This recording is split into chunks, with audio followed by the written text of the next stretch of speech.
An 85-year-old woman who called Altadena home for more than 5 decades suddenly finds herself starting over. The corner house where she raised her family and planned to spend the rest of her days destroyed by the Eaton Fire. Eyewitness News reporter Tim Pulliam introduces us to Dorothy Graves, who, in the face of so much loss, is still counting her blessings. We're here off Las Flores, a historically black neighborhood in Altadena, and just look at what the Eaton Fire has done to it. Longtime resident Dorothy Graves owns this property, and as you can see, her home is gone.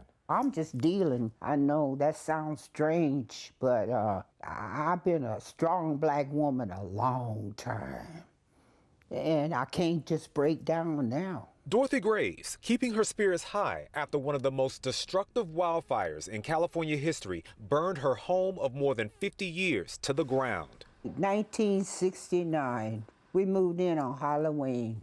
During the era of Jim Crow, Graves and her husband Flemmy moving their family from Detroit to Altadena, the community becoming a haven where middle-class blacks could thrive for decades. The people that were there were homeowners and hard workers. But last week, the Eaton Fire forcing Graves to evacuate, the wildfire claiming more than a dozen lives, destroying more than 8,600 structures, a significant portion owned by black families. It's heartbreaking.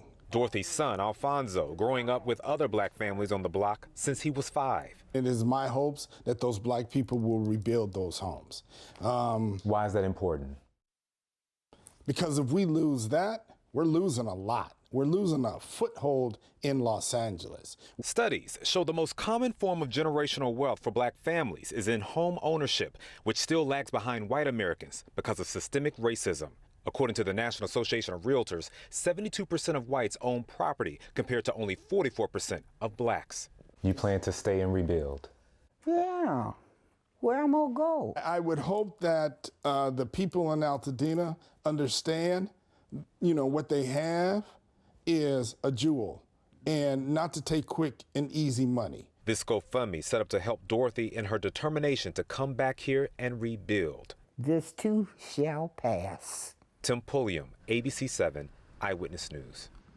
Hello, I'm Mark Brown. Get more great ABC7 content by clicking the subscribe button for our YouTube channel and download the ABC7 Los Angeles streaming app on Fire TV, Android TV, Apple TV, and Roku to watch on your TV.